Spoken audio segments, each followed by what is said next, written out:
Il-kap tal-Oppożizzjoni u tal-Partit Nazzjonalista Bernard Grech qal li l-pożizzjoni ta' Edward Cicluna bħala Gvernatur tal-Bank Ċentrali ma kienx tenibbli mill-bidu u l-ħsara li qed issir lir-reputazzjoni ta' Malta f'dan il-qasam hija waħda kbira.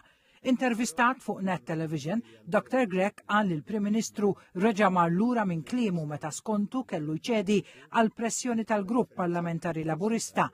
Il-kap nazzjonalista qal li l-Prim Ministru qed ikun dajjef u mifxul minħabba dak li sejjaħ problemi li jinsab għaddej minnhom il-Partit Laburista u li qed iwasslu għal Dr. Grech li l-Prim Ministru biex jitfin-nar fil-Partit Laburista u jkun aljenat mis-sitwazzjoni li għaddej minna l-pajjiż.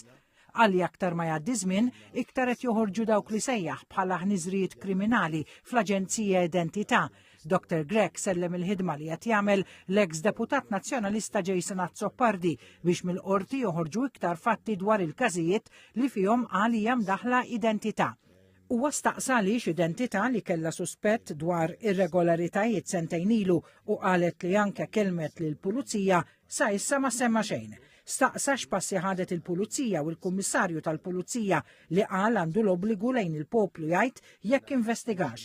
Dr. Grech qal li dan huwa qasam sensittiv u l-poplu jrid ikollu serħan il-moħħ li d-dokumenti uffiċjali tal-pajjiż ikunu f'posthom u mhux imbabsa.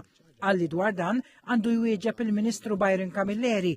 Żied li kull persuna li kienet involuta f'dan il-każ trid terfa' r-responsabbiltà il-pajjiż jixraqlu l-ogħla standards. Dr. Grech qal li triq il-qudiem trid tkun ċara li tagħti serħan il-moħħ lill-pajjiż. Qal li l-poplu xeba bl-inkompetenza tal-Gvern li qal ħalla pajjiż b'nuqqas ta' investiment infrastrutturali. Semma kif anke fabbriki spiċċaw jibatu l-ħaddim għad-dar minħabba qtuħ fil-provista tad-dawl. Qal li minħabba dan kollu qed ibati l-poplu u jisem Malta. Għalli gvern ġdid nazzjonalista jordna assessjar infrastrutturali biex jara x'investiment hemm bżonn isir.